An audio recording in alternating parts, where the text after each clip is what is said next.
Assalamualaikum warahmatullahi wabarakatuh. Selamat datang di channel saya.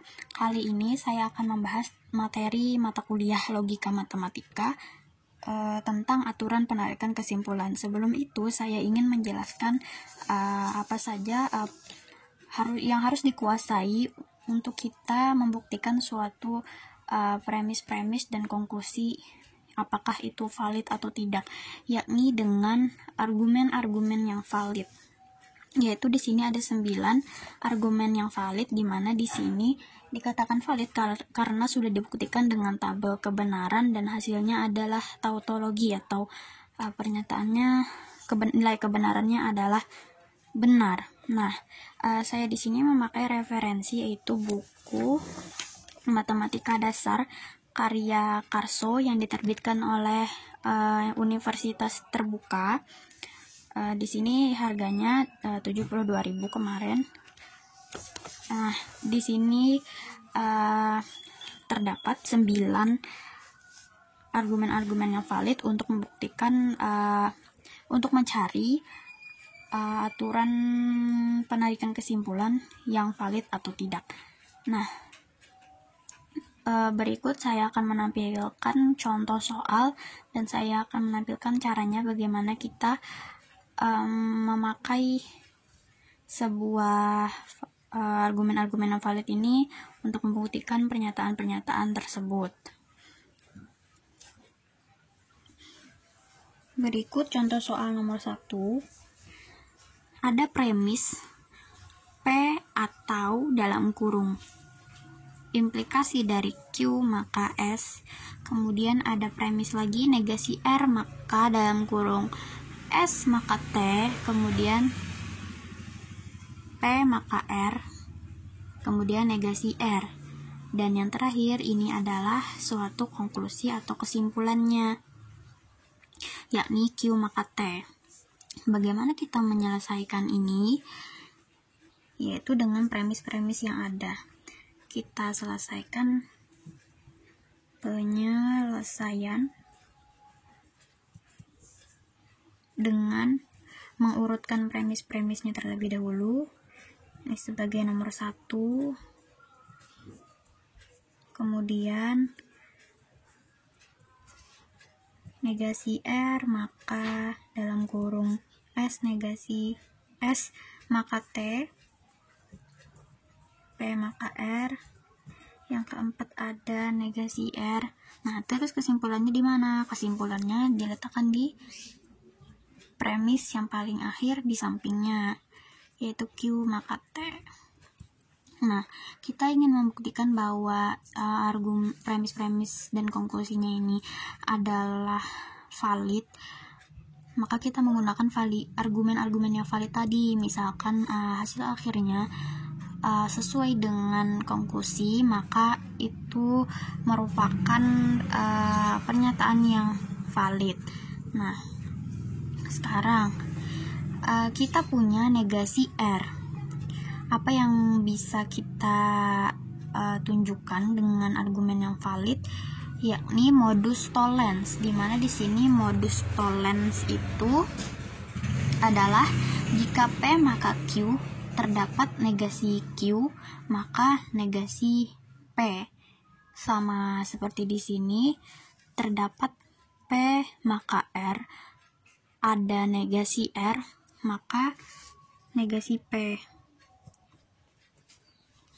Setelah itu kita kasih nomor terlebih dahulu.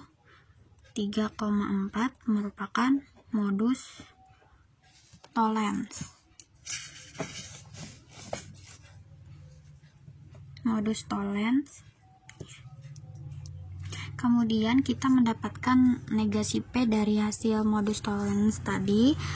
Kemudian nomor 6. Nah, kita ada negasi R maka dalam kurung S maka T, ada negasi T, ada negasi R.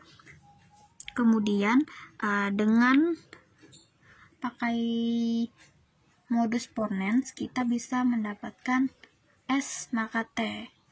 Karena apa? Di sini kan negasi R, maka dalam kurung S, maka T. Ibaratnya ini P, maka Q, ada P, maka Q. Seperti itu saja. Maka ini dengan menggunakan modus ponens, yaitu S, maka T hasilnya. Jadi nomor 2 sama 4 dengan modus ponens.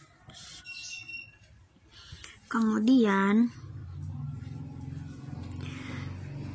kita memiliki P atau Q maka S dalam kurung ya, ini menjadi satu kesatuan. Ada negasi P. Dengan argumen yang valid apa kita bisa membuktikannya? Ya benar sekali, kita menggunakan silogisme disjungtif untuk membuktikannya, karena di sini kita lihat silogisme disjungtif itu bila ada P atau Q, bila ada salah satunya yang negasi, maka hasilnya itu yang salah satunya yang tidak berupa negasi. Di sini sama, yaitu terdapat P atau Q maka S, terdapat negasi P. Ibaratnya Q maka S itu adalah Q, maka hasilnya adalah Q maka S. Untuk nomor 1 sama 5 itu adalah silogisme disjungtif.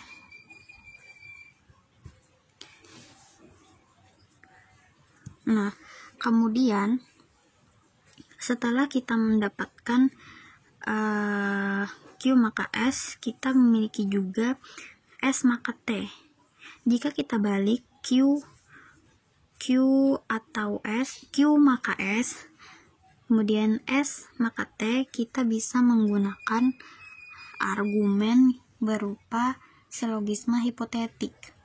Di mana silogisme hipotetik ini, bila P maka Q, kemudian ada Q maka R, maka hasil kesimpulannya adalah P maka R. Di sini karena ada Q maka S, kemudian S maka T, maka hasilnya adalah Q maka T. 6,7 adalah silogisme hipotetik. Ya, nah, karena hasil ini sama dengan konklusi dari premis-premis yang tadi, maka jadi terbukti valid. Nah, begitulah cara membuktikan validitas suatu konklusi dari beberapa premis.